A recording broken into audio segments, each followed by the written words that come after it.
In a quiet corner of innovation, far from Silicon Valley and Beijing's tech towers, something extraordinary is happening on African soil.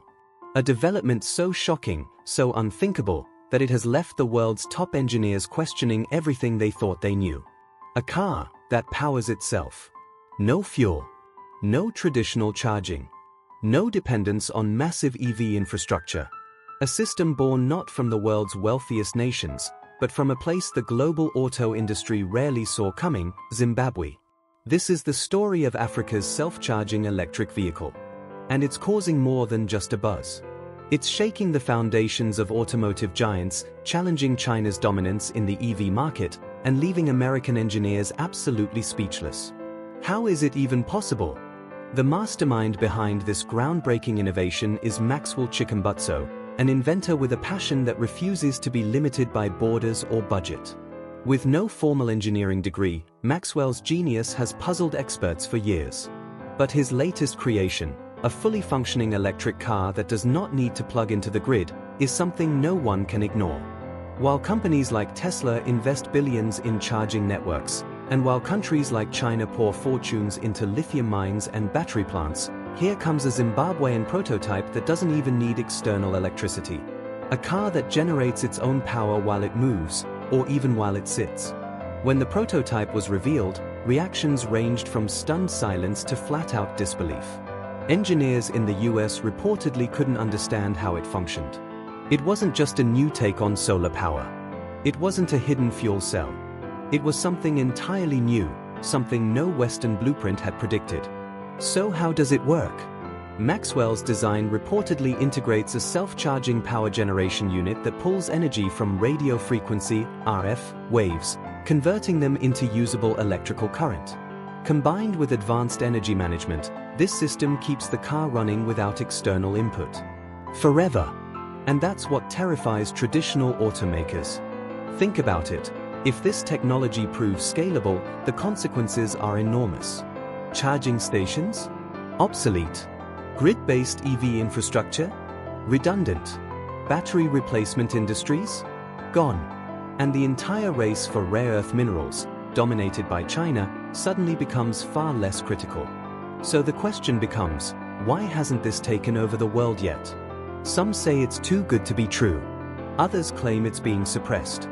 There are whispers of powerful corporations lobbying to keep this under wraps. After all, when a single invention threatens trillion-dollar industries, silence becomes a weapon. But videos, tests, and interviews are emerging. They show the vehicle running, with no plug, no emissions, no fuel. It's not a concept sketch. It's a reality, on wheels. And the world is watching closely. The implications go far beyond Africa. If this technology proves real, it levels the playing field.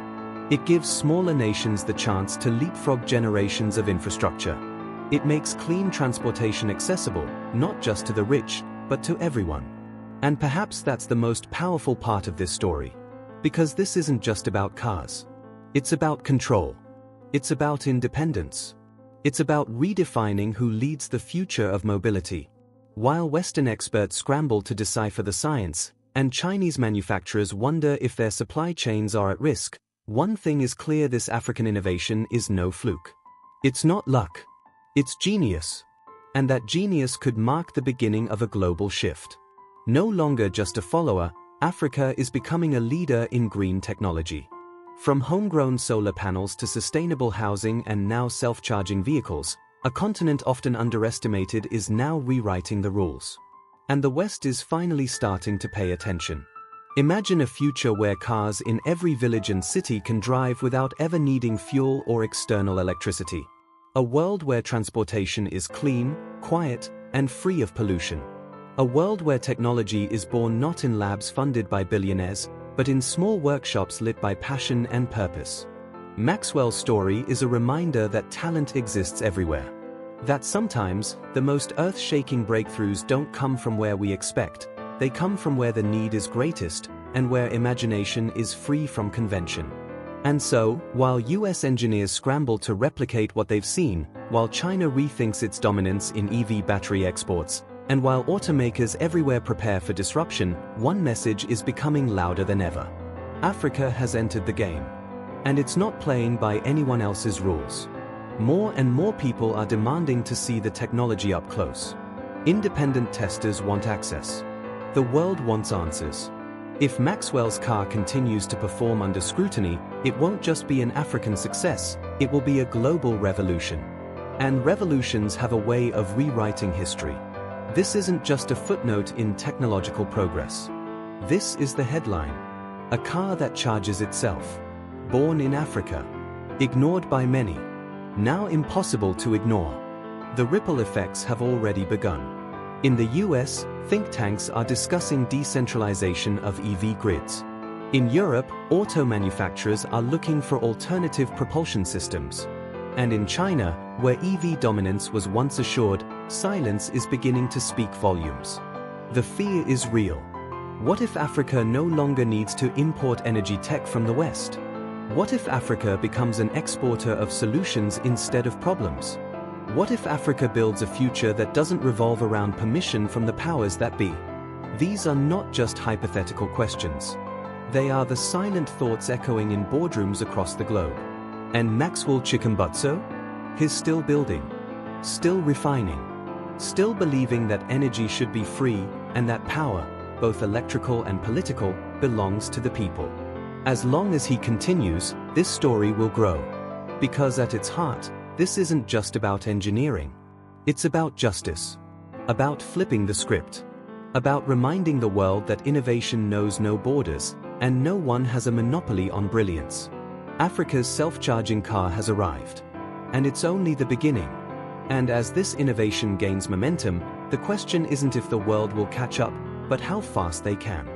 News channels are starting to pick up fragments of the story, but curiously, not the biggest ones.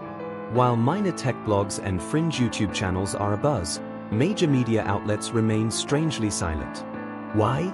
Some speculate that it's pressure from auto lobbies, oil giants, or international stakeholders who fear the collapse of long-standing power structures. Because what happens when you remove fuel from the equation? What happens when a car doesn't need lithium batteries from overseas, oil from the Gulf, or charging ports on every corner? You collapse a trillion-dollar ecosystem overnight. You cancel entire industries, petroleum transport, battery recycling, even EV charging infrastructure investments. Suddenly, the giants of Detroit, Tokyo, and Shanghai are scrambling not to lead, but to survive. Meanwhile, in Zimbabwe, a soft-spoken inventor continues to pursue his work. Not for fame, not for wealth, but because he believes in a future where no child walks miles just to get to school, where no community is paralyzed by rising fuel costs, where transportation is a right, not a luxury. His prototype didn't roll out from a billion-dollar lab. It wasn't made inside a climate-controlled testing center. It came from humble means, built with resourcefulness rather than riches. And maybe that's why it works. It was designed for real people with real problems. And it's not just Zimbabwe watching anymore. Kenya, Nigeria, Ghana, South Africa, engineers, tinkerers, and entrepreneurs are rising. Inspired. Awakened. This isn't just Maxwell's journey now, it's Africa's. Africa, long seen as a consumer of technology, is stepping forward as a creator of it. Not a follower in the EV race, but a disruptor. And as universities begin integrating courses around clean energy autonomy, as students create open-source blueprints based on Maxwell's early diagrams, and as small garages across the continent buzz with innovation, something else is becoming clear. This isn't just a product. It's a movement. And like all powerful movements, it can't be stopped. Some skeptics are still shouting. Where are the patents? They ask. Where are the blueprints? They demand. But here's the truth. When knowledge is this powerful, it must be shared carefully. History has shown what happens to inventors who disrupt the global order. Suppression, silence, even disappearance. That's why Maxwell and those around him are now protecting what they've built, not hoarding it, but safeguarding it until the world is ready.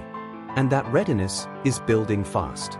Across African forums, global Reddit threads, and deep tech corners of the internet, people are trying to reverse engineer the technology from scraps of videos and leaked data. DIY builders are experimenting with RF energy capture, supercapacitor loops, and dynamic inverters. The open-source world is hungry. And for the first time, the energy revolution isn't coming from the top down. It's rising from the grassroots. Imagine millions of people around the world building their own energy solutions, custom cars, home systems, even mini factories, powered by similar concepts. That's not science fiction. That's tomorrow. It's a future without fuel dependency. A future where energy isn't owned by corporations, but by individuals. A future where even the poorest nations don't need to beg for access to electricity, they create it. And yet, with every breakthrough, resistance grows stronger.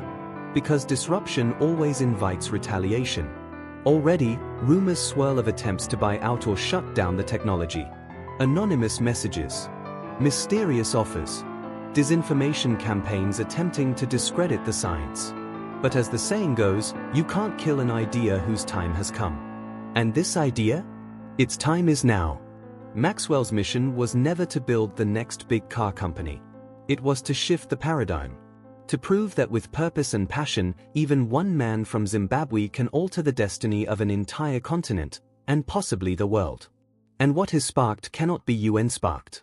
From the crowded streets of Lagos to the wide deserts of Namibia, from Johannesburg to Cairo, this self-powered car is more than a machine, it's a symbol. A symbol of hope.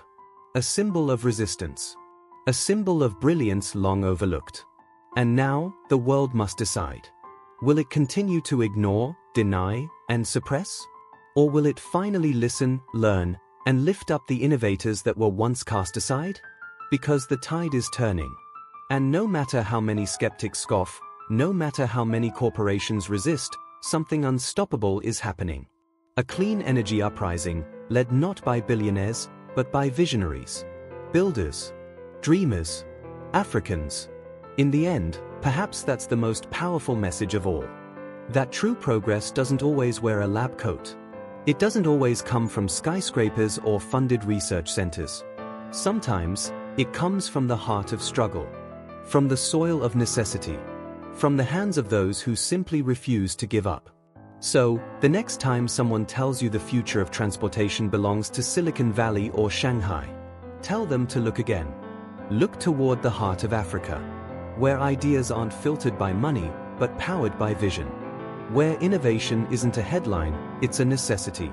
And where one man has proven that even the laws of energy can be challenged when the mission is pure. The world's been warned. This is not the end.